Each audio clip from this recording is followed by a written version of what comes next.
dalam tempoh 60 minit.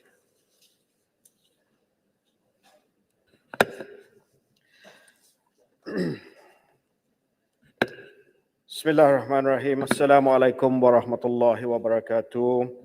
Dan salam keluarga Malaysia sihat sejahtera. Terlebih dahulu saya ingin mengucapkan terima kasih kepada ahli-ahli yang berhormat yang telah mengambil bahagian dalam perbahasan peringkat dasar Belanjawan 2022 serta telah menyentuh isu serta persoalan berkaitan Kementerian Kesihatan. Berdasarkan tempoh masa yang diberikan, saya akan merangkumkan isu-isu yang telah dibangkitkan oleh ahli-ahli yang berhormat kepada 4 tajuk utama, iaitu perkhidmatan kesihatan dan perubatan, pembinaan serta naik taraf kemudahan kesihatan, sumber manusia dan akhir sekali pengurusan pandemik COVID-19. Tuan dan Ketua, bagi tahun 2022, Kementerian Kesihatan telah diperuntukkan sebanyak 32.41 bilion ringgit, iaitu peningkatan sebanyak 1.5% berbanding tahun ini. Daripada jumlah ini, sebanyak 28.03 bilion ringgit diperuntukkan untuk belanja mengurus dan 4.38 bilion ringgit untuk belanja pembangunan. Peruntukan belanja mengurus yang disediakan sebanyak 28.03 bilion adalah peningkatan sebanyak 2.96% berbanding tahun ini. Daripada 28.03 bilion tersebut, 3 program yang menerima peruntukan tertinggi adalah program perubatan 11.44 bilion ringgit, program kesihatan awam 5.22 bilion ringgit dan program pengurusan sebanyak 2.3 bilion ringgit. Manakala di bawah peruntukan pembangunan, sebanyak 4.38 bilion telah diluluskan untuk tahun 2022. Daripada jumlah ini, sebanyak 2.59 bilion ringgit adalah untuk kemudahan hospital dan 736.45 juta ringgit untuk perolehan peralatan dan kenderaan. Dalam usaha menangani pandemik COVID-19 pada tahun depan, Kementerian Kesihatan juga telah luluskan peruntukan sebanyak 2 bilion ringgit bagi membiayai program vaksinasi dan 2 bilion lagi bagi meningkatkan kapasiti fasiliti perkhidmatan awam, kesihatan awam seperti pembelian bekalan ubat, bahan guna habis, PPE dan juga kit kesihatan. Bagi menjawab soalan yang dibangkitkan oleh ahli-ahli berhormat daripada Raup dan Kemaman mengenai pelaksanaan program berkenaan kesihatan mental serta penglibatan badan bukan kerajaan dan talian psikososial, peruntukan yang disediakan bagi tahun 2022 adalah sebanyak 70 juta ringgit, iaitu satu peningkatan berbanding peruntukan pada tahun ini, iaitu sebanyak 24.6 juta ringgit. Ini menunjukkan komitmen kerajaan untuk mengutamakan kesihatan mental rakyat Malaysia, terutamanya dalam kita keluar insya-Allah daripada pandemik ini. Daripada 70 juta ringgit ini, 40 juta ringgit disalurkan kepada Kementerian Kesihatan. Manakala selebihnya 30 juta akan disalurkan kepada Kementerian Pembangunan Wanita, Keluarga dan Masyarakat serta Kementerian Pengajian Tinggi untuk memastikan perkhidmatan kesihatan mental ini dapat perhatian daripada pelbagai agensi dan kementerian. Dengan peruntukan tambahan yang diterima ini, kementerian dapat meningkatkan program advokasi serta memperkasakan NGO dalam aktiviti advokasi dan promosi kesihatan mental. Bagi membantu NGO melaksanakan aktiviti pemerkasaan kesihatan mental bersama masyarakat, Kementerian Kesihatan telah menyediakan peruntukan khas yang disalurkan kepada NGO yang dikenal pasti aktif bergiat dalam aktiviti kesihatan mental di peringkat komuniti.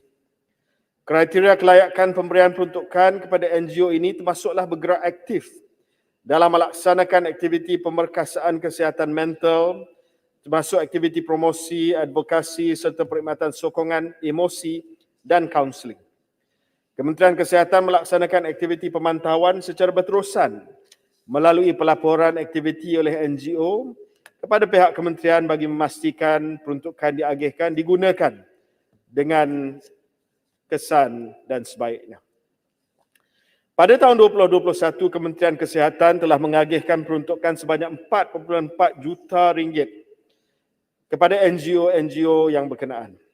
Dengan pertambahan peruntukan seperti yang dinyatakan, bilangan NGO yang menerima peruntukan dijangka meningkat tertakluk kepada program yang bakal dilaksanakan. Berkenaan keberkesanan talian psikososial pula, sebanyak 232,873 panggilan kepada talian KKM Mercy, talian Kasih dan talian di bawah JKM adalah melibatkan pelbagai isu sosial seperti hilang pekerjaan, tiada sumber pendapatan dan konflik serta masalah rumah tangga yang telah diterima antara 25 Mac tahun lepas hingga 7 November yang lepas. Daripada jumlah kumulatif panggilan ini, sebanyak 80% panggilan yang diterima adalah terdiri daripada isu-isu yang memerlukan sokongan emosi dan kaunseling. Bagi individu yang memerlukan intervensi, mereka akan dihubungkan kepada agensi yang berkaitan mengikut keperluan. Talian ini kini telah diperluaskan dengan melibatkan kerjasama dengan agensi-agensi kerajaan yang lain serta NGO yang turut memberikan perkhidmatan sokongan psikososial kepada individu yang memerlukannya. Selain talian psikososial ini, pelbagai inisiatif telah diambil oleh Kementerian Kesihatan bagi memperkukuhkan penyampaian perkhidmatan kesihatan mental sedia ada kepada masyarakat di peringkat daerah, hospital, klinik kesihatan dan juga di komuniti. Tindakan ini dilaksanakan melalui strategi yang telah digariskan dalam Plan Strategik Kesihatan Mental Kebangsaan tahun 2020 hingga 2025. Antaranya adalah melaksanakan kempen kesedaran kesihatan mental, Let's Talk Minda Sehat, merentas agensi, memperluaskan khidmat kaunseling di peringkat daerah dan klinik kesihatan, mewujudkan pasukan kesihatan mental dan sokongan bagi memberi perkhidmatan kepada komuniti dan petugas barisan hadapan, melaksanakan latihan kemahiran bantuan awal psikologi ataupun psychological first aid kepada pemberi khidmat kesihatan dan sukarelawan dan bekerjasama dengan badan bukan kerajaan dengan memperkasakan mereka bagi melaksanakan program promosi kesihatan mental di peringkat akar umbi. Saya juga ingin maklumkan bahawa berkenaan dengan usaha dekriminalisasi cubaan bunuh diri, Bahagian Kawalan Penyakit Kementerian Kesihatan bersama input daripada Pejabat Penasihat Undang-Undang dan Bahagian Perkembangan Perubatan telah menyediakan memorandum Jamaah Menteri berhubung moratorium terhadap kesalahan percubaan bunuh diri di bawah Seksyen 309 Kanun Keseksaan Akta 574. Memorandum ini memohon Jemaah Menteri untuk meluluskan tempoh moratorium segera di mana tiada sebarang dakwaan sabitan di bawah Seksyen 309 Kanun Keseksaan bagi kes percubaan bunuh diri sehingga pemansuhan atau pindaan Seksyen 309 telah dilaksanakan di Parlimen. Kertas cadangan memorandum ini telah dipersetujui oleh pihak pengurusan KKM dan dalam semakan unit Kabinet KKM untuk dikemukakan kepada Jemaah Menteri. Tuan Yang Di-Pertua. Boleh minta penjelasan? Sorry, Orbi. Terima kasih, saya meneliti jawapan Yang Berhormat Menteri dan saya mengalu-alukan kertas cadangan atau memorandum tersebut. Tetapi saya ingin tanya lebih terperinci bilakah ini akan dibentangkan di Jemaah Menteri dan apakah target masa atau timeline untuk memastikan ini dilakukan secepat mungkin. Itu soalan pertama. Kedua, saya memang mengalu-alukan peruntukan lebih kepada NGO-NGO ataupun agensi-agensi untuk memperkasakan kesihatan mental terutamanya di komuniti, tetapi isu pokok adalah primary care. Kita masih tak cukup penjawatan terutamanya dari segi medical specialist psychiatry dan juga clinical psychologist.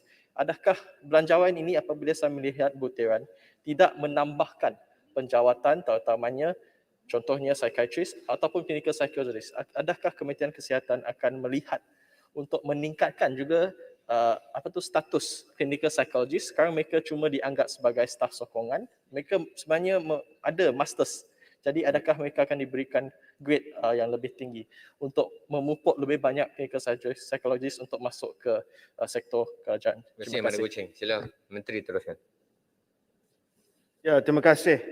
Berkenaan dengan memorandum ini, sudah pasti Kementerian Kesihatan akan bawa secepat mungkin ke Jemaah Menteri untuk kelulusan setelah kita pralusi di unit Jemaah Menteri KKM dan seterusnya akan dihantar untuk ulasan daripada kementerian-kementerian lain. Saya juga mengalu-alukan pandangan daripada Yang Berhormat. Sudah pasti dalam agenda Pelan Strategik Kesihatan Mental Kebangsaan memang ada perancangan untuk kita meningkatkan lagi penjawatan terutamanya bagi clinical psychologist dan psychiatry specialist di hospital dan juga klinik-klinik kesihatan awam. Dan ini juga terkait dengan usaha daripada Kementerian Kesihatan Malaysia untuk mendapatkan penjawatan tetap yang lebih secara keseluruhannya untuk doktor-doktor kita. Tuan Yang Dipertua, Yang Berhormat Sahabat Bernam telah membangkitkan persoalan mengenai langkah kerajaan untuk menyediakan lebih banyak pusat hemodialisis, khususnya di luar bandar. Saya ingin maklumkan bahawa semua hospital Kementerian Kesihatan, kecuali Hospital Raja Charles Brooke Memorial, yang mana perkhidmatannya disediakan di Hospital Umum Sarawak, dan 18 klinik kesihatan di seluruh negara, dilengkapi dengan unit hemodialisis. Selain itu, Kementerian Kesihatan juga memberikan subsidi kos rawatan kepada pusat-pusat hemodialisis yang dikendalikan oleh NGO bagi memperluaskan perkhidmatan hemodialisis kepada pesakit di seluruh negara, termasuk di kawasan luar bandar. Bagi tahun 2021, sebanyak 35.5 juta ringgit telah diperuntukkan kepada 125 pusat dialisis yang memberikan rawatan kepada 2,615 pesakit di mana pusat-pusat hemodialisis ini diuruskan oleh 61 NGO yang diiktiraf oleh Kementerian Kesihatan. Berkenaan permohonan Yang Berhormat Ulu Rajang agar penambahan mesin dialisis disediakan di klinik Sungai Asap, klinik Belaga dan klinik Tubau, ingin dimaklumkan buat masa ini terdapat seramai 7 orang pesakit di Sungai Asap, 5 orang pesakit di Belaga dan 3 orang pesakit di Tubau yang sedang menjalani rawatan dialisis. Namun semua pesakit tersebut telah pun berpindah ke Bandar Bintulu bagi menjalani rawatan dialisis Hospital Bintulu. Oleh demikian, Kementerian Kesihatan akan sentiasa pantau dan melihat supaya mewujudkan perkhidmatan unit hemodialisis di Sungai Asap, Belaga dan Tubau dari masa ke semasa mengikut keperluan yang akan datang. Mengenai permohonan Yang Berhormat Ulu Selangor untuk menaik taraf unit hemodialisis di Hospital Kuala Kubu Baru, saya ingin memaklumkan bahawa unit ini telah menerima peruntukan sebanyak 25,000 pada tahun 2019 bagi perolehan sebuah reverse osmosis pump yang berfungsi bagi meningkatkan kapasiti untuk menjalankan rawatan hemodialisis pada satu-satu masa yang sama. Pada tahun 2020 dan tahun ini, unit ini juga telah menerima kelulusan peruntukan bagi perolehan 3 buah mesin hemodialisis yang baru, iaitu sebuah pada tahun lepas dan 2 buah pada tahun ini. Dengan peningkatan pesakit yang memerlukan rawatan dialisis di seluruh negara, Kementerian Kesihatan KKM juga sedang berusaha memperluaskan kaedah rawatan peritoneal dialisis di kalangan pesakit kegagalan ginjal peringkat akhir ataupun end-stage renal failure.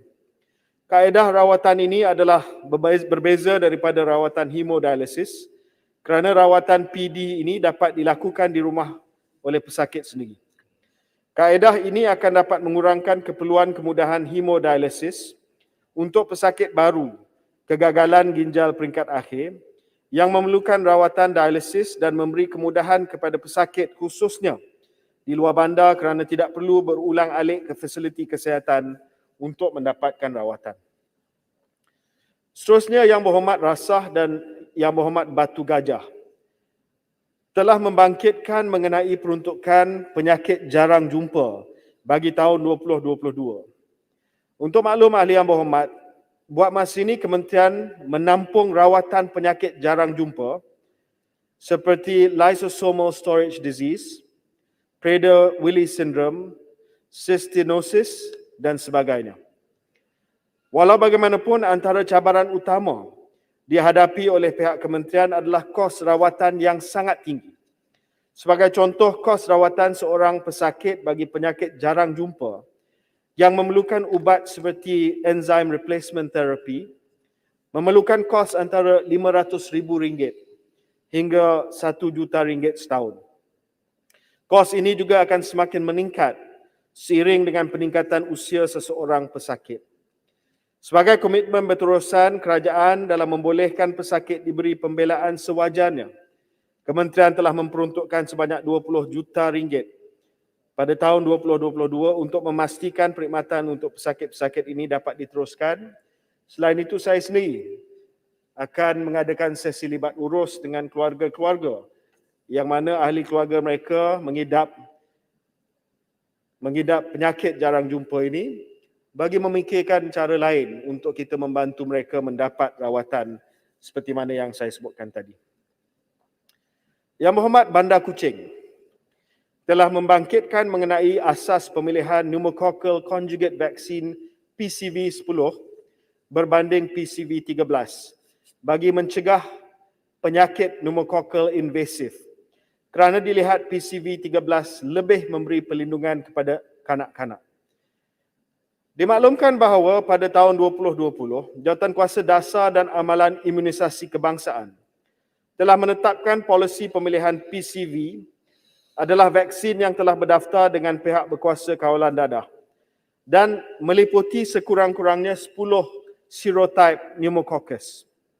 Keputusan Jawatankuasa turut mengambil kira saranan Pertubuhan Kesihatan Sedunia pada Februari tahun 2019, iaitu kedua-dua produk vaksin PCV 10 dan PCV 13 adalah berkesan dalam mengurangkan beban penyakit pneumococcal invasive.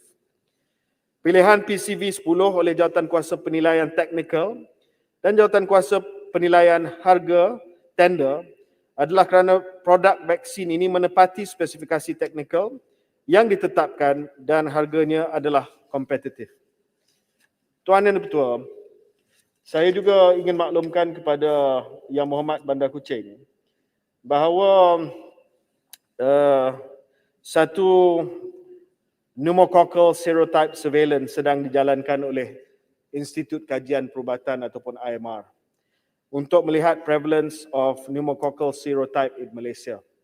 Dan kajian ini sedang dilaksanakan dan keputusan kajian ini akan dibentangkan awal tahun depan untuk membolehkan Kementerian Kesihatan Malaysia memilih sama ada kalau sekiranya prevalence serotype yang tinggi yang tidak dapat diliputi ataupun tidak dapat perlindungan daripada PCV 10, maka kita akan beralih kepada PCV 13. Tuan Yang Dipertua, Yang Berhormat Bukit Gelugur telah mencadangkan agar dasar melibatkan pemilikan produk medical cannabis termasuk yang tidak berdaftar dikaji dan pindaan akta berkaitan dibuat selari dengan amalan antarabangsa seperti di Convention Vienna.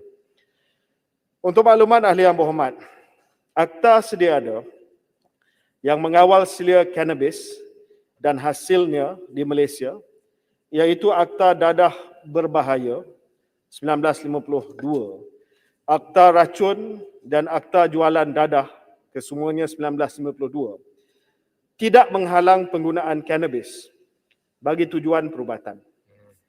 Sekiranya terdapat pihak yang mempunyai bukti saintifik yang mencukupi untuk menggunakan cannabis bagi tujuan perubatan dengan mengambil kira aspek kualiti, keselamatan dan keberkesanannya, permohonan untuk mendaftarkan keluaran mengandungi cannabis untuk tujuan pengubatan tersebut boleh dikemukakan kepada pihak berkuasa kawalan dadah untuk dinilai dan didaftarkan di bawah peraturan-peraturan kawalan dadah dan kosmetik 1984 dan seterusnya untuk dipasarkan di Malaysia.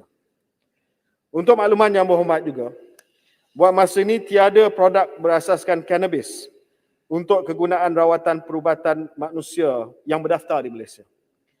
Pihak berkuasa kawalan dadah pernah mendaftarkan satu produk berasaskan cannabis, iaitu Sativex pada tahun 2014.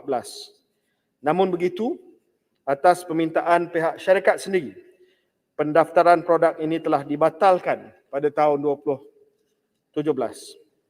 Namun demikian, Kementerian Kesihatan Malaysia mengalu-alukan terutamanya ujian klinikal dalam melihat keberkesanan, kualiti dan keselamatan produk medical cannabis untuk dikaji dan untuk diguna pakai di Malaysia.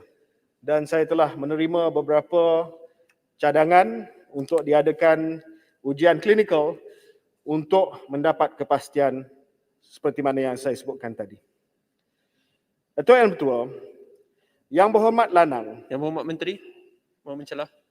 Terima kasih Yang Berhormat Menteri. Perkara sama telah pun dibangkitkan kepada Menteri Dalam Negeri dan juga Menteri yang menjaga hal ehwal undang-undang berkenaan keperluan untuk meminda Akta Dadah Berbahaya DDA untuk memastikan bahawa the legal lacuna di mana Yang Berhormat Menteri memberikan jawapan yang sangat progresif dan baik, tetapi jika ada pendakwa raya yang tetap mengambil tindakan ke atas ibu bapa yang menggunakan medical cannabis kepada anak-anak mereka, mungkin boleh juga didakwa kerana ada lakuna di sana. Pindaan tersebut selepas dicadangkan Yang Berhormat Menteri Undang-Undang di dalam Dewan ini berkata beliau akan menunggu Yang Berhormat Menteri Kesihatan untuk berbincang supaya pindaan itu dapat dibuat, so that once and for all we get to reform that law dan memastikan bahawa ibu bapa dan anak-anak yang menggunakan medical cannabis untuk tujuan perubatan tidak didakwa. Saya berharap bahawa Yang Berhormat Menteri boleh duduk bersama dengan Yang Berhormat Menteri Undang-Undang untuk memastikan bahawa pindaan ini dapat dilakukan bersama. Terima kasih. Sila Menteri. Terima kasih. Baik. Yang Berhormat Lanang telah mencadangkan supaya diwujudkan pusat kanser di Hospital Sibu dan pakar onkologi diletakkan di Hospital Sibu untuk kemudahan penduduk sekitar. Untuk makluman, Kementerian Kesihatan sedang mengkaji cadangan untuk menubuhkan sebuah pusat kanser di Samarahan. Dengan itu, perkhidmatan kanser dapat diperkembangkan lagi bagi wilayah Sarawak dan kawasan berhampiran. Ini cadangan yang juga diperjuangkan oleh Kerajaan Negeri Sarawak dan saya sebagai Menteri menyokong perancangan tersebut dan kita sedang memperhalusi langkah-langkah untuk membuka sebuah institut kanser di Sarawak. Memandangkan terdapat kekangan pakar onkologi, maka perkhidmatan rawatan radioterapi dan onkologi di wilayah Sarawak dilaksanakan secara regional buat masa ini. Sekarang terdapat 5 pakar onkologi di Hospital Umum Sarawak. Pakar-pakar ini akan dimobilisasi secara berkala ke Hospital Miri, Sibu dan Bintulu. Kos kalau boleh kita nak jawatan tetap yang lebih banyak di seluruh negeri Sarawak. Buat masa ini kita buat secara regional. Bagi menangani kesukaran pesakit berulang-alik mendapatkan rawatan kemoterapi dan untuk mengurangkan kesesakan ward di Hospital Umum Sarawak, KKM telah mewujudkan unit clinical oncology di Hospital Sibu. Bilangan kedatangan pesakit kanser bagi rawatan kemoterapi pada tahun 2019 adalah seramai 1,168 pesakit dan 1,317 pesakit bagi tahun 2020. Berhubung kes pembedahan elektif yang ditunda disebabkan oleh Menteri, sebelum pergi ke isu yang baru, saya nak bangkit satu soalan. Terima kasih Tuan Speaker. Soalan saya, Menteri, ialah beberapa tahun yang lalu, mantan Menteri KKM telah mengatakan bahawa satu hospital kanser akan dibina di Sungai Petani. Apakah development berkait dengan itu? Terima kasih. Terima kasih Yang Berhormat. Jika dibenarkan, saya akan memberi jawapan tulis Yang Berhormat ya pada soalan tersebut. Berhubung kes pembedahan elektif yang ditunda disebabkan oleh pemberhentian sementara perkhidmatan akibat COVID-19 seperti yang dibangkitkan oleh Yang Berhormat Sandakan, jumlah bilangan kes pembedahan elektif major bukan kecemasan yang tertunda di Hospital Duchess of Kent Sandakan setakat 1 November adalah sebanyak 406 kes. Namun begitu, berikutan penurunan kes COVID-19 yang memerlukan rawatan di hospital mutakhir ini telah membolehkan pihak hospital mengaktifkan semula pelaksanaan pembedahan elektif in-house secara berfasa bermula 1 November 2021 yang lalu, di mana kes pembedahan yang tertunda telah dijadualkan semula. Sehingga 15 November, sebanyak 31 kes pembedahan elektif major telah dilaksanakan dengan purata 3 kes pembedahan elektif major sehari, menjadikan baki kes pembedahan elektif tertunda berkurangan kepada 375.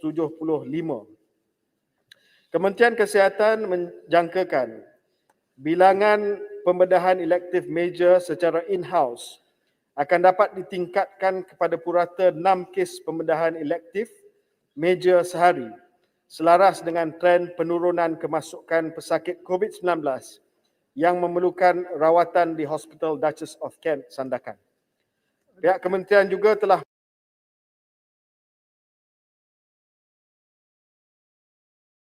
memperluaskan serta memanjangkan waktu operasi pelaksanaan perkhidmatan pembedahan elektif. YB Menteri, minta maaf. Boleh saya habiskan Okey, terima ayat kasih saya dulu? YB.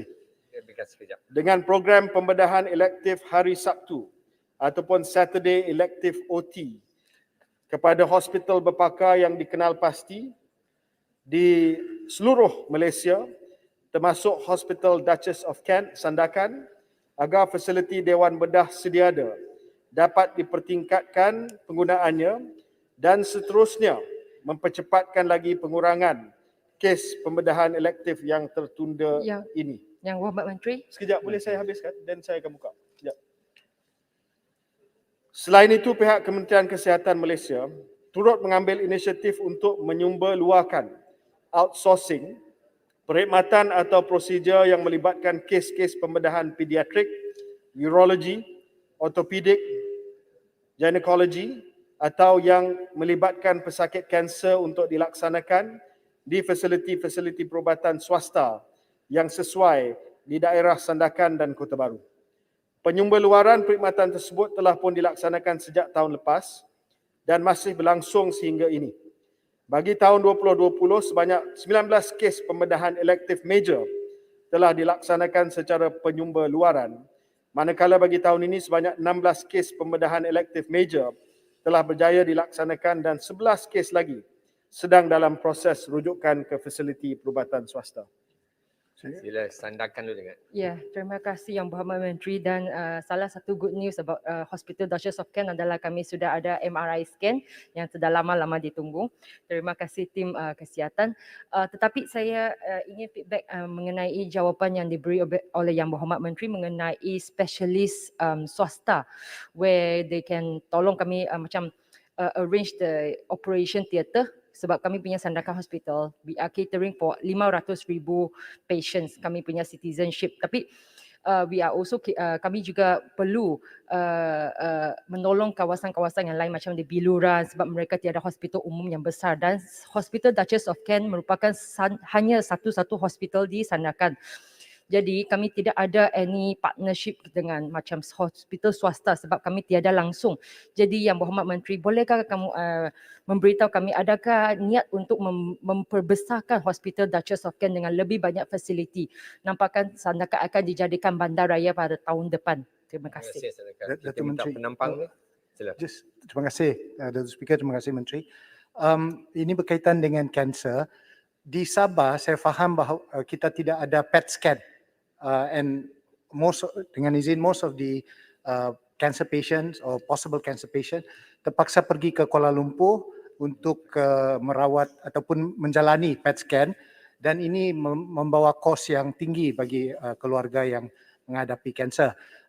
Mungkin Menteri tiada data pada sekarang ini tapi boleh jawab bertulis dan juga dengan Type 3 Hospital yang telah diumumkan sejak 2012 di Penampang daerah saya. Terima kasih. Satu lagi Gopeng. Ya, Kopeng. Terima kasih Malaya Ketua dan Menteri. Berkenaan dengan pembedahan yang tertunda, memang saya telah bangkitkan dalam perbahasan dan mengikut kenyataan Ketua Pengarah Kesihatan, seramai 150 hingga 200 ribu kes pembedahan tertunda di seluruh negara. Jadi apakah perancangan Yang Berhormat Menteri dari segi kementerian untuk outsource ataupun membereskan kes-kes yang tertunda ini dan berapakah peruntukan yang selebihnya untuk selesaikan masalah ini? Sekian. Sila, Menteri teruskan. Terima kasih ahli-ahli yang berhormat. Bagi soalan daripada ahli yang berhormat daripada Sandakan tadi, saya sangat-sangat prihatin kepada kadar pertumbuhan populasi di Sandakan. Hospital Duchess of Kent semakin sesak dan semakin memerlukan kemudahan pakar di sana. Dan perkara ini adalah dalam perhatian dan juga keutamaan kita dalam rancangan Malaysia ke-12. Ya. Sama juga dengan Yang Berhormat Penampang tadi, saya tahu tentang isu PET scan ni yang mana kita akan pastikan dalam rancangan Malaysia ke-12 ini diselesaikan untuk kemudahan di Sabah dan juga di Sarawak.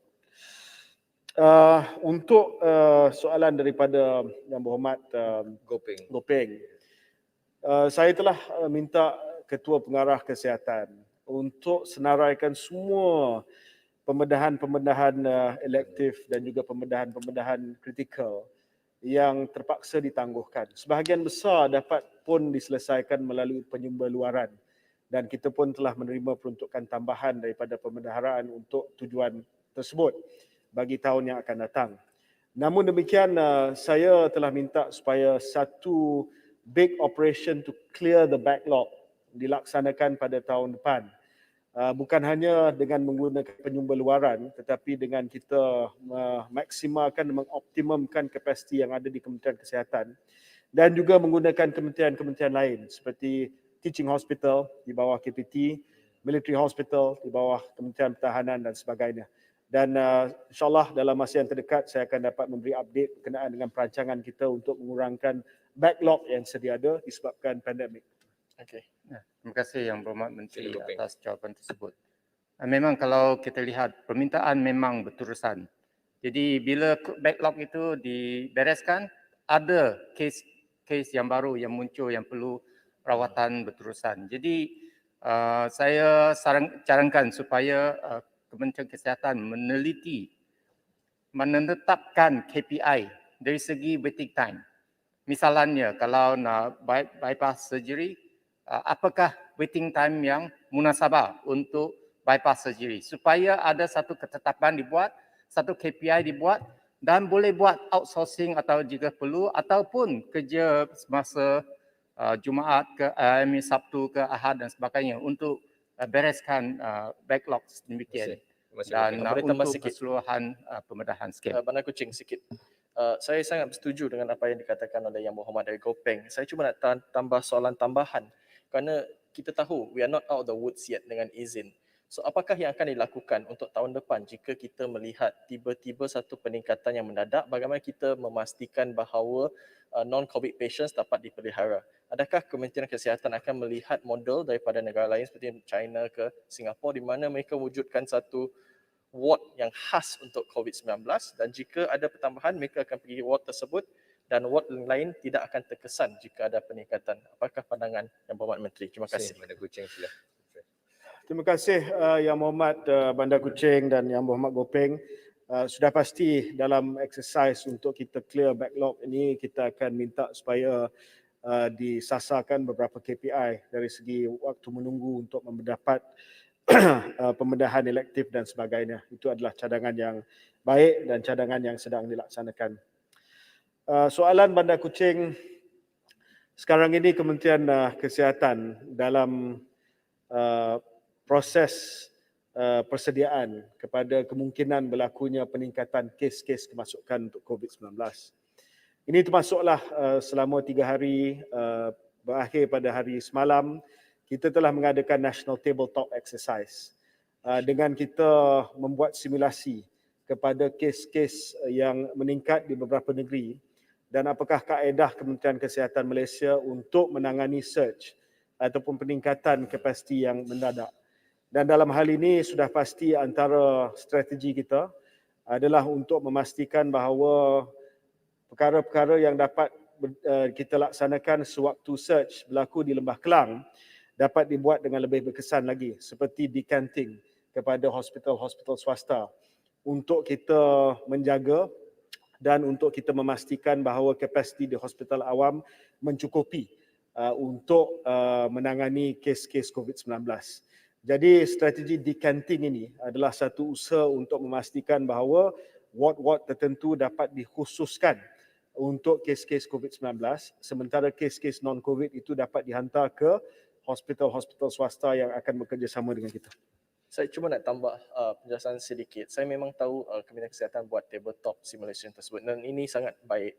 Mungkin Menteri Kesihatan boleh ceritakan lebih selain dengan strategi ke private sector, apa lagi strategi yang sedia ada?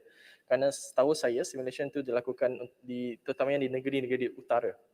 Adakah ia akan buat simulasi untuk negeri lain dan terutamanya untuk Klang Valley? Terima kasih.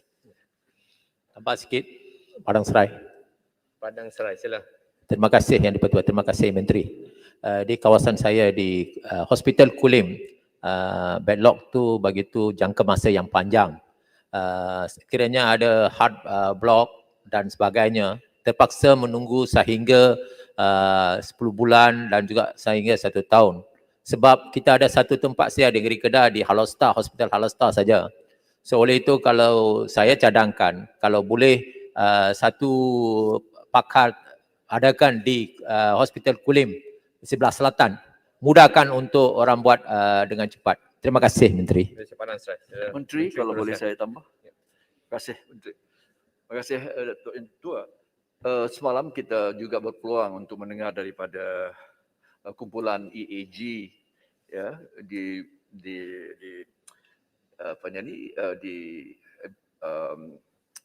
expert advisory group ya yang telah pun bertangan kepada PSC kesihatan ya.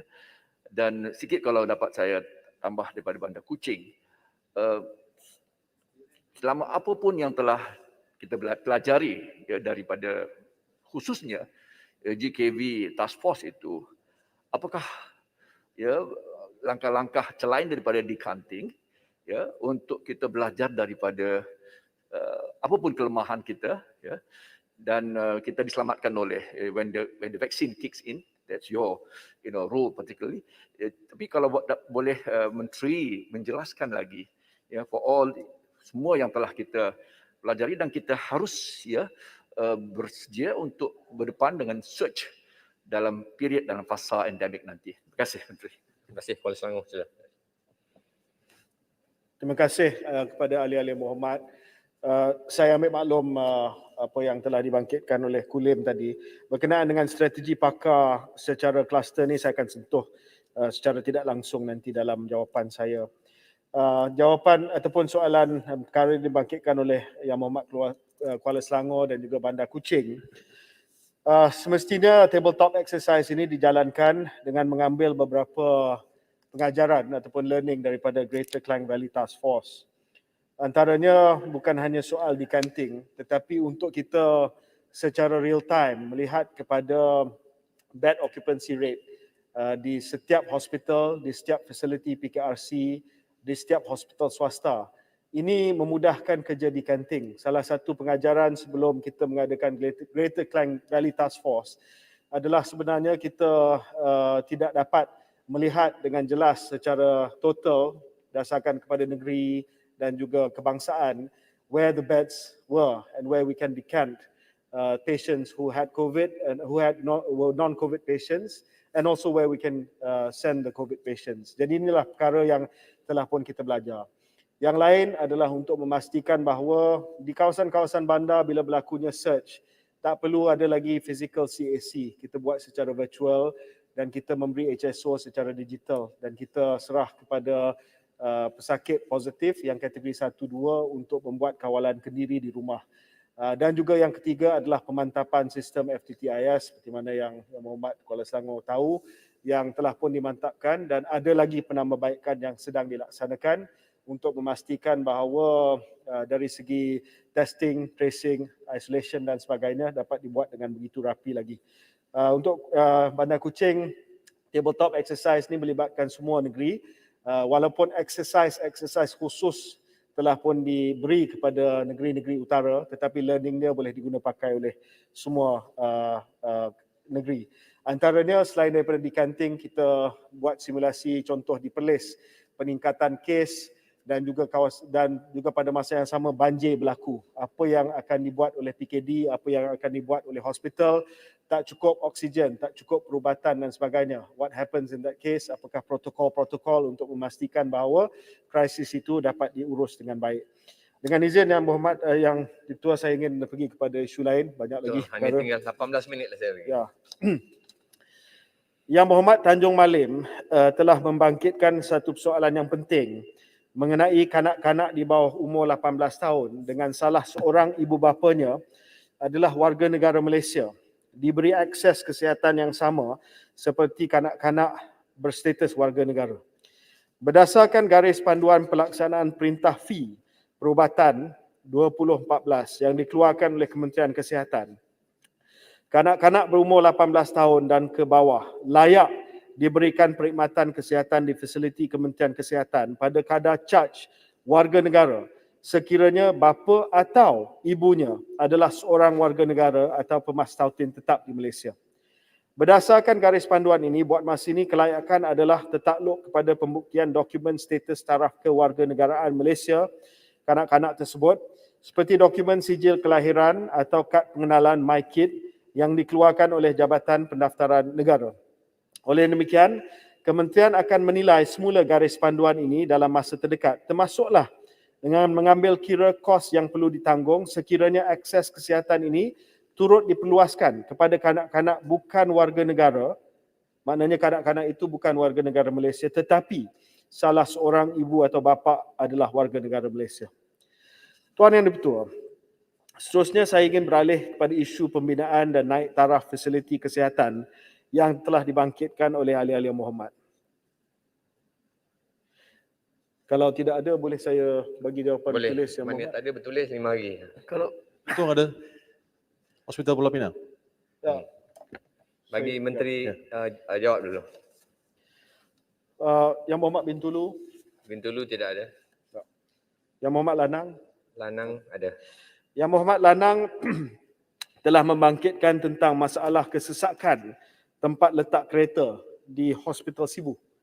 Pada awalnya terdapat 686 lot tempat kereta di hospital ini. Namun jumlah ini telah berkurangan bagi memberi laluan kepada pengoperasian Hospital Medan ATM sebanyak 30 katil dan Hospital Medan ATM 50 katil bagi pesakit non-COVID. Bagi mengurangkan kesesakan tempat letak kereta di hospital sewaktu pandemik, pihak pengurusan hospital melalui Jawatankuasa Pengurusan COVID telah mewujudkan polisi khusus di mana pelawat adalah tidak dibenarkan masuk ke dalam ward melainkan penjaga yang telah didaftarkan sahaja.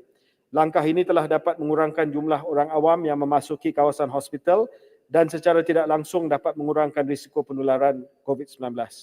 Selain itu, penjadualan semula temu janji bagi pesakit luar juga perlu dilakukan bagi mengurangkan kehadiran pesakit dan kenderaan ke hospital. Namun begitu, Kementerian Kesihatan bersedia menilai keperluan penambahan tempat letak kereta di Hospital Sibu pada masa hadapan sekiranya keadaan ini masih berterusan dan tidak ada apa-apa penyelesaian untuk mengelak kesesakan berlaku. Berhubung dengan status Hospital Tangkak yang Muhammad Ledang ada. Ledang tidak ada. Padang Serai. Oh, sorry. Ada. Yang Muhammad Padang Serai. Tadi Kulim ada Hospital Jawab. Kulim.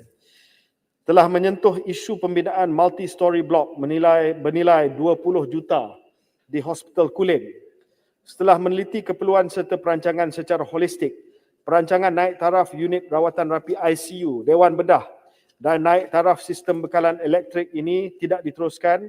Sebaliknya, Kementerian Kesihatan membuat keputusan untuk pembinaan satu blok tambahan baru yang lebih komprehensif merangkumi ward pesakit dalam dengan 200 katil, ruang dan peralatan baru di Jabatan Kecemasan dan Trauma, 4 Dewan Bedah, 16 katil ICU, 8 katil CCU, serta ruang baru untuk perkhidmatan sokongan klinikal, bukan klinikal dan sistem kejuruteraan. Permohonan pembinaan blok baru ini akan kita kemukakan di bawah rolling plan ketiga rancangan Malaysia ke-12 nanti yang membaik.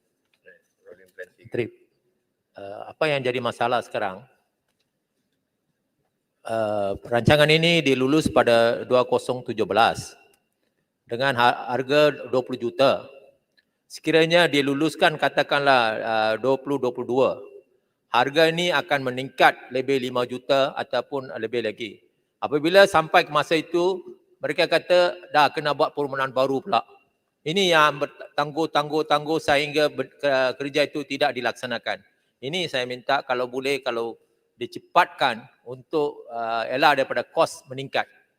Terima kasih. Terima kasih Menteri. Terima kasih Di-Pertua. Dan Yang Berhormat, kita akan usahakan supaya dikemukakan dalam rolling plan ketiga tahun depan.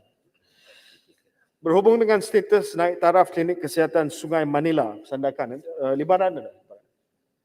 Libaran tak ada. Okey, Hulu Selangor? Hulu Selangor. Okay. Bagi status pembinaan klinik Sentosa seperti yang dibangkitkan oleh Yang Berhormat Hulu Selangor, dimaklumkan bahawa klinik ini dalam peringkat perancangan pembinaan dengan menggunakan konsep kerjasama di bawah projek kerjasama awam swasta public-private partnership. Manakala cadangan bagi menaik taraf Jabatan Kecemasan di Hospital Kuala Kubu Baru sedang disemak oleh Kementerian untuk dipertimbangkan sebelum diangkat dalam rolling plan ketiga rancangan Malaysia ke-12 tahun depan. Cuma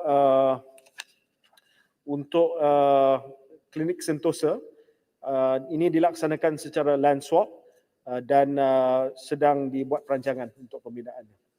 Muhammad, saya telah juga ketika berbahas pada peringkat dasar membangkitkan isu Hospital Besar Pulau Pinang.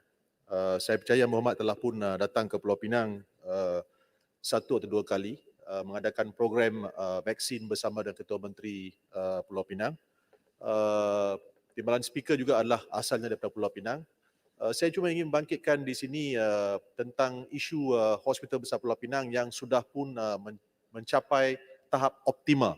Nombor 1, dalam perbahasan saya telah membangkitkan perkara ini. Kedua, memang tempat letak kereta itu juga tidak mencukupi. Cuma permintaan saya lah adalah kalau boleh diberi perhatian oleh pihak kementerian untuk kita melihat kepada tapak baru. Pada asalnya rancangan adalah untuk memindahkan penjara Pulau Pinang ke Seberang Perai di Jawi dan menggunakan tapak penjara Pulau Pinang sebagai tempat untuk membina hospital baru.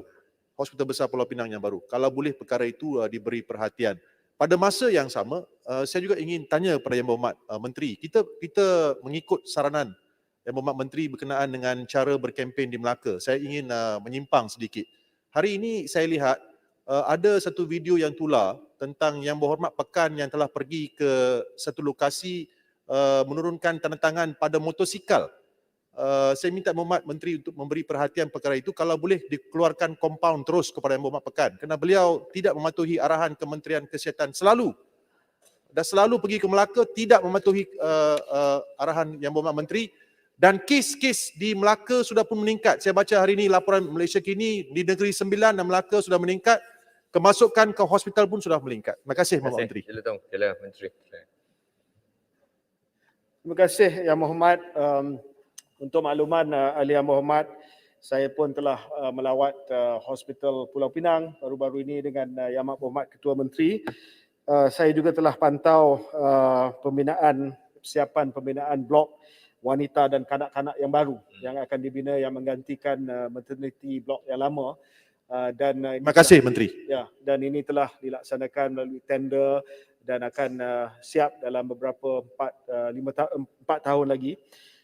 Saya juga telah dipohon untuk memberi perhatian kepada tempat letak kereta sebab memang sesak. Sekarang ni ada field hospital yang telah pun diletakkan di situ. Kita akan cari tapak yang sesuai. Seperti mana Yang Berhormat tahu, tapak di Hospital Pulau Pinang itu sangat-sangat terhad dan mungkin kita kena melihat kepada tempat alternatif.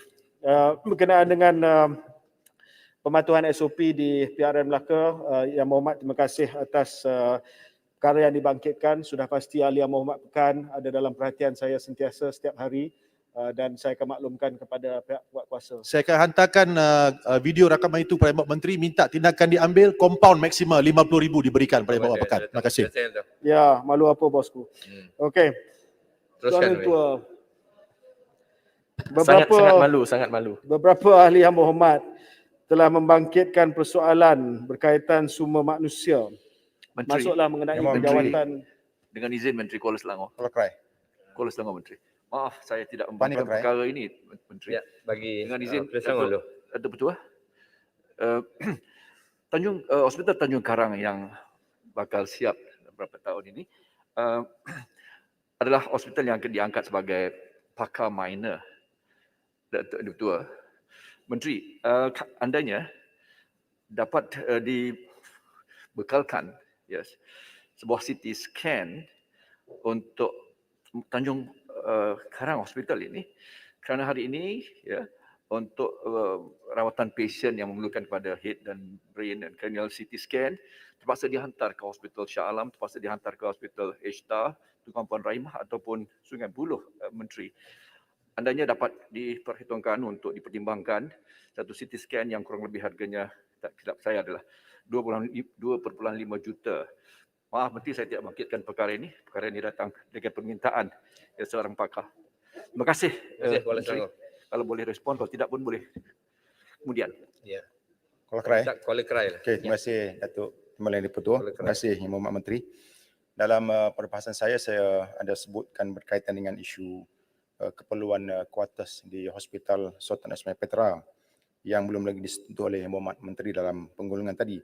Yang kedua ialah berkaitan dengan isu keperluan kenderaan van dan juga pacuan 4 roda kepada klinik kesihatan Bandar Kuala Krai.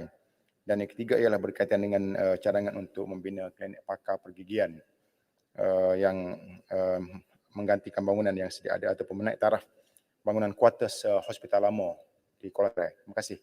Datuk Yang Di-Pertua. Ya, Ibu. Terima kasih Datuk Timbalan Di-Pertua.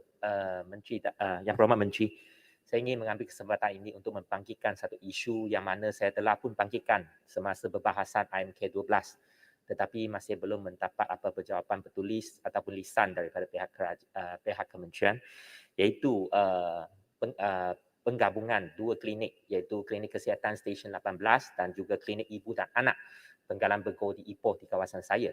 Permohonan tersebut telah pun masuk lebih kurang beberapa bulan yang lepas dan saya telah bangkitkan dalam Kamar Khas dan diberitahu bahawa peruntukan akan disampaikan semasa IMK 12. Dan baru-baru ini saya dimaklumkan bahawa pihak Kementerian Kewangan tidak begitu positif terhadap projek tersebut dan saya meminta supaya pihak Kementerian Kesihatan boleh mengambil satu tindakan yang lebih agresif dan juga proaktif untuk dalam projek ini kerana keperluannya adalah amat perlu. Terima kasih. Terima kasih Ibu Timur. Sila. Ada 5 minit. Terima kasih Yang Berhormat. Saya ambil maklum pandangan daripada Kuala Selangor. Untuk Kuala Krai dan Ipoh Timur, dengan izin Yang Berhormat, saya sampaikan melalui jawapan bertulis secara detail dalam tempoh 5 hari nanti, insyaAllah. Yang Berhormat Gopeng ada? Tak ada. Kuala Selangor telah menyarankan pemberian kontrak kepada pegawai perubatan kontrak dilanjutkan dari 4 tahun ke 10 tahun bagi membolehkan nisbah sasaran pegawai perubatan kepada pesakit dapat dicapai. Bagi menangani isu pegawai perubatan kontrak ini, kerajaan pada 14 Julai telah bersetuju supaya pegawai perubatan lantikan kontrak yang telah melengkapkan khidmat wajib dilanjutkan tempoh kontrak bagi memastikan kesinambungan perkhidmatan dan membolehkan pegawai membuat persediaan bagi menyambung pengajian kepakaran. Kerajaan juga bersetuju agar Kementerian Kesihatan dan agensi-agensi berkaitan menyediakan satu pelan komprehensif yang merangkumi tindakan jangka pendek, sederhana dan panjang bagi menangani isu doktor kontrak ini. Sehubungan itu, satu jawatan kuasa telah ditubuhkan dan pelan komprehensif melibatkan JPA, Kementerian Kewangan, Unit Perancangan Ekonomi, Jabatan Perdana Menteri dan Kementerian Pengajian Tinggi serta Kementerian Kesihatan sedang disediakan, dan saya harap saya dapat umumkan satu perkara yang baik dalam tempoh masa yang terdekat. Ya. Terima kasih. Terima kasih Menteri kalau boleh. Nak bagi Gopeng dulu. Ya, sila. Lepas tu jempol. Ketua dan terima kasih Yang Berhormat Menteri atas respon yang agak positif. Saya harap perkara ini boleh dilaksanakan secepat mungkin. Cuma saya telah bangkitkan dalam perbahasan saya, dari segi perjawatan, tidak ada sebarang penambahan keseluruhan. 277,000 kekal sejak beberapa tahun yang lalu dan hingga tahun depan. Jadi walaupun mantan Menteri Kesihatan, sekarang Menteri Musti, pernah berkata ada kelulusan 10,000 lebih jawatan telah diluluskan, tetapi tidak ada dalam dokumen bajet yang berkenaan. Jadi di manakah penambahan jawatan tersebut yang dijanjikan ada untuk Kementerian Kesihatan? Terima kasih Gopeng. Kalau saya Menteri lanjutkan. Menteri Boleh, Datuk Ketua. Terima kasih.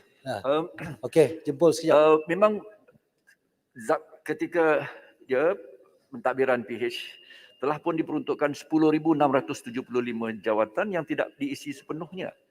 Dan itu pun masih lagi tanda tanya bagaimana akhirnya diisi oleh antara lain, bukan semuanya doktor, tapi boleh juga diisi. Menteri, cuma satu sedikit untuk saya pohon benar-benar, kerana hari ini mereka sudah ditarik, there's a brain drain, khususnya negeri yang terdekat kita ini yang telah menawarkan gaji yang lumayan, 10 kali ganda yang apa yang ditawar oleh kita. Oleh kerana itu sangat penting untuk kita secara segera juga, kalau dapat Menteri pertimbangkan langkah wajar immediately before we go for the longer term solution yang agak lebih tuntas, adalah penambahan bukan 4 tahun Menteri, tetapi at least 8 to 10 years. Terima kasih Menteri. Terima kasih. Menteri, boleh saya Menteri? Terima kasih.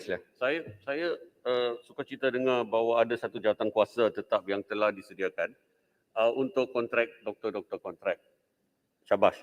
Tetapi bila saya bangkitkan perkara ini juga di dalam perbahasan saya, ini bukan saja doktor-doktor kontrak, tetapi keseluruhan kaki tangan di dalam Kementerian Kesihatan kena dilihat sekali di atas belanjawan dan juga gaji mereka. This has not been done for a long time, Minister, which you are well aware of. Dan juga ada banyak permintaan di sini tentang isu kesihatan, backlog, selective procedures, operational procedures dan sebagainya. Saya nak tanya Menteri, macam mana kita nak dapatkan satu jawapan kalau kita pastikan bahawa kita belanja 2% saja dari belanjaan kita untuk Kementerian Kesihatan.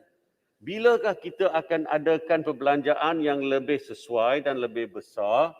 Dan lepas itu di dalam Dewan ini tak timbul soalan-soalan yang telah diminta dan ditanya oleh semua ahli-ahli parlimen di sini. I can tell you for sure, Minister, next year these same questions will be appearing if we are going to still be spending only 2% of our budget as far as health ministry is concerned. Thank you. Jempol sikit. Last jempol. Last jempol. Terima kasih, Speaker. Saya ingin bangkitkan yang dulunya masa RMK12 saya bangkit, tapi Yang Mohamad Menteri masa tu tak menjawab. Timbalan Menteri yang menjawab. Saya cuma bangkit tak jawab hari ni pun tak apa, tentang hospital Jempol, di mana pakar-pakar yang ada hanya datang seminggu sekali.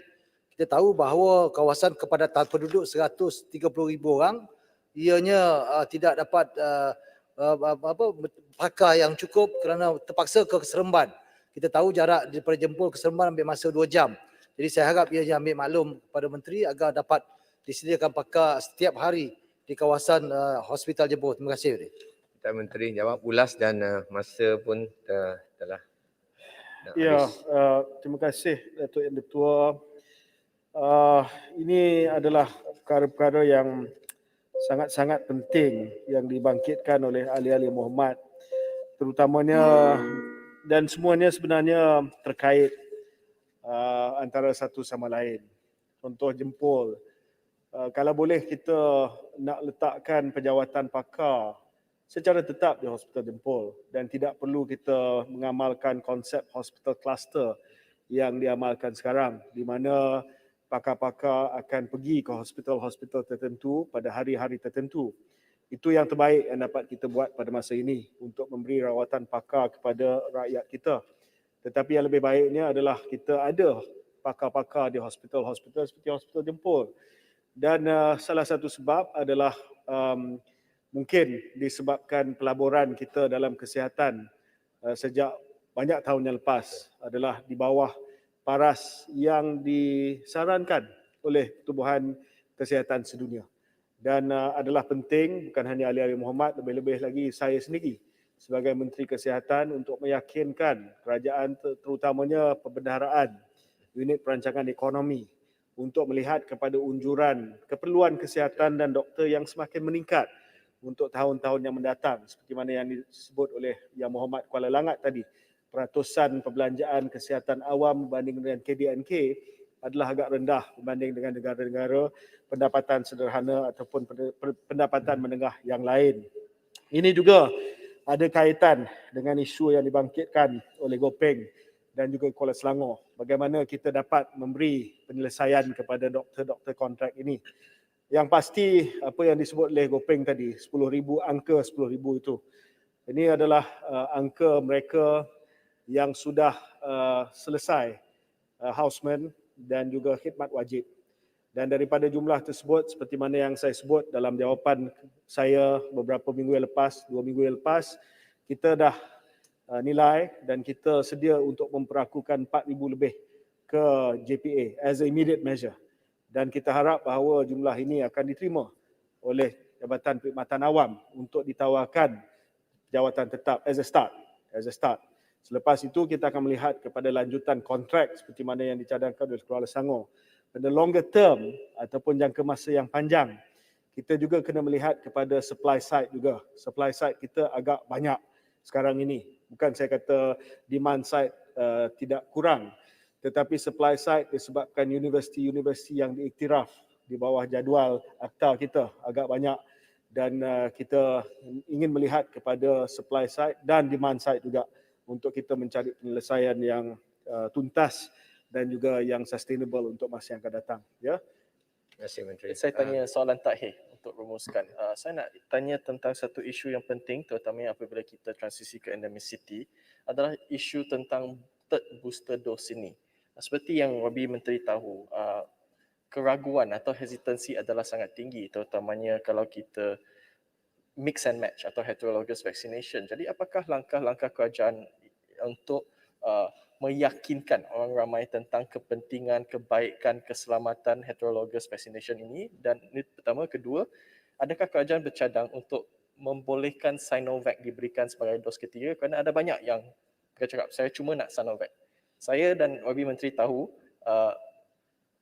data-data yang ada, tetapi isn't it better dengan izin jika mereka dapat dos ketiga Sinovac rather than not taking the third dose at all? Apakah pandangannya Bapak Menteri? Menteri, masa dah tamat, cuma perlu ada berapa minit lagi sebelum dirumuskan? Yang Mohamad membangkitkan isu yang agak penting berkenaan dengan dos penggalak ini. Kebetulan hari ini pihak berkuasa kawalan dadah sedang bermesyuarat yang dipengerusikan oleh Yang Berbahagia Tan Sri Ketua Pengarah Kesihatan, dan antara agenda dia adalah untuk mempertimbangkan Sinovac dan juga AstraZeneca sebagai dos penggalak. Apabila PKPD buat keputusan, nanti saya akan umumkan dasar kita. Yang kedua, kita perlu cepatkan lagi roll out booster kita, dan saya telah mengarahkan supaya selain daripada penggunaan klinik-klinik swasta GP di bandar-bandar besar, kita tidak ada pilihan melainkan mengembalikan beberapa PPV untuk kita percepatkan proses dos penggalak ini. Tuan dan Tuan, ada banyak lagi perkara, tapi saya menghormati masa. Saya mohon izin Tuan dan Ketua dan juga ahli-ahli Muhammad yang lain agar saya dapat kemukakan segala pertanyaan, dan saya pasti akan jawab secara bertulis kepada semua ahli-ahli Muhammad secara bertulis. Sekali lagi saya ucapkan terima kasih kepada semua yang telah menyentuh tentang Kementerian Kesihatan, dan saya harap kita akan terus menyokong kesihatan awam dan sistem kesihatan awam negara untuk terus menghadapi pandemik COVID-19 sehingga kita menang